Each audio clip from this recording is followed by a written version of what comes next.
O lar em Nazaré. Temos poucos relatos de famílias no Novo Testamento, mas estas famílias são de grande interesse para nós. E a família que vamos considerar agora é muito especial. Nem antes nem depois jamais houve uma criança tal como aquela que nasceu num estábulo em Belém, porque não havia lugar na hospedaria. Desejaríamos saber muito mais acerca do lar em Nazaré, mas Deus ocultou com um véu a maior parte desses anos da infância de nosso Senhor.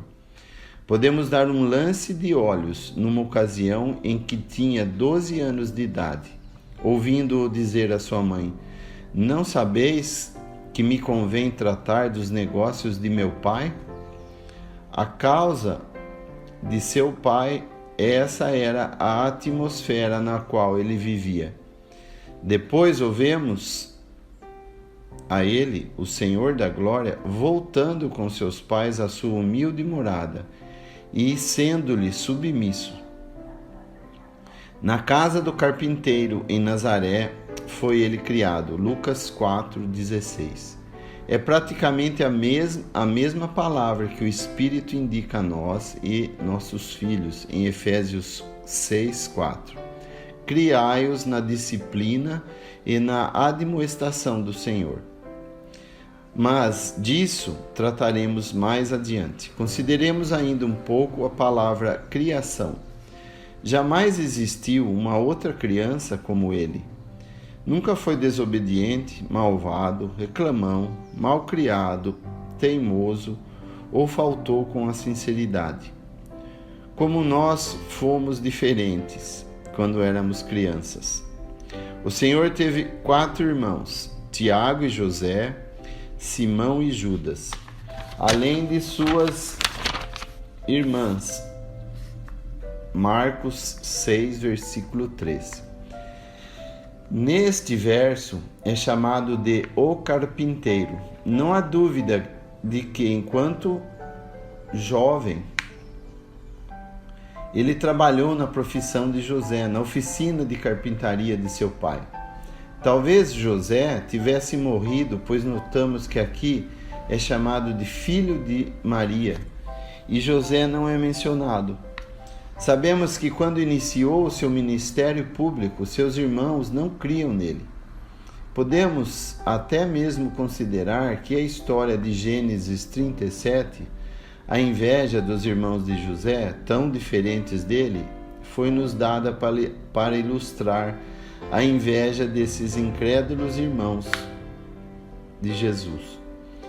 Isso certamente lhe dificultava a vida, mas como é bonito dar-nos conta de que seu irmão imediato e talvez o mais próximo a ele, Tiago, o irmão do Senhor, Gálatas 1,19, logo foi persuadido, tornando-se um fiel seguidor. Mas Tiago não foi o único a ser persuadido, pois em 1 Coríntios 9,5 vemos arrolados juntamente com Cefas, os irmãos do Senhor. Podemos assumir que cada membro daquela família de Nazaré se tornou um real, fiel e afeiçoado seguidor de seu e nosso Senhor Jesus Cristo. Se tomamos a carta de Tiago, a qual bem provavelmente foi escrita pelo irmão de nosso Senhor, teremos no primeiro verso, Tiago, servo de Deus e do Senhor Jesus Cristo. Como é alentador observar a convicção com que Tiago testemunha da divindade de Cristo, vinculando o Senhor Jesus Cristo a Deus, o Pai. É amável ver também como ele, de todo o coração, o confessa como Senhor, chamando-se a si mesmo escravo, pois este é o significado da palavra traduzida como servo. Um escravo era adquirido por um preço, e Tiago, o irmão de nosso Senhor, abertamente testifica isso de si mesmo nas primeiras palavras de sua carta. Seria errado supor que os anos durante os quais o Senhor foi criado no mesmo lar com Tiago, seu irmão tenha sido de grande influência para que este cresce naquele que era seu irmão e ao mesmo tempo seu Senhor? À luz do conceito de 1 Pedro 3:1, podemos aceitar que foi assim. Ali, quando Pedro fala dos maridos descrentes, diz: para que, se alguns deles ainda não obedecem à palavra, sejam ganhos sem palavra alguma, por meio do procedimento de suas esposas.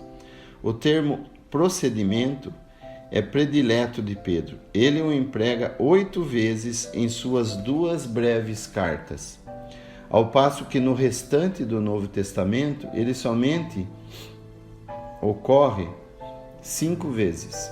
É dessa forma, por seu procedimento, que a mulher crente ganha o seu marido incrédulo. Tiago emprega a mesma palavra em sua carta, no capítulo 3, versículo 13. Talvez, escrevendo essas palavras, ele tivesse em mente procedimento daquele com o qual conviveu durante sua juventude. Sua mãe guardava todas essas palavras em seu coração. E eu creio que essas suas palavras e o seu procedimento também se fixaram profundamente no coração de Tiago.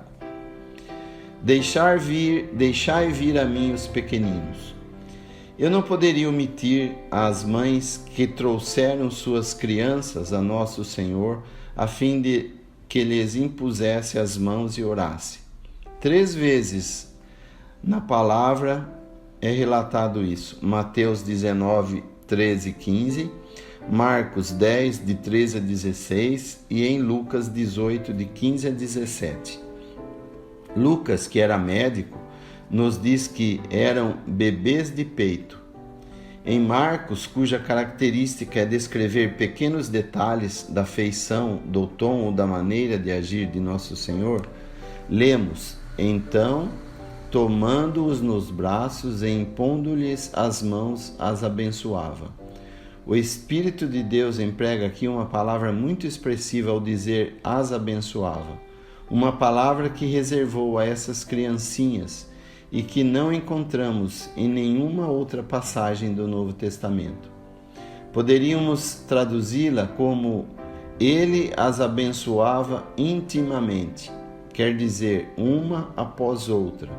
Quando então os discípulos passaram a repreender prudentemente as mães, Marcos nos diz que o Senhor se indignou, literalmente não suportou tal atitude. Aqui, mais uma vez, o Espírito emprega um termo bem enérgico, como que significando irado ou revoltado. O Senhor Jesus disse: deixai vir a mim os pequeninos e não os embaraceis.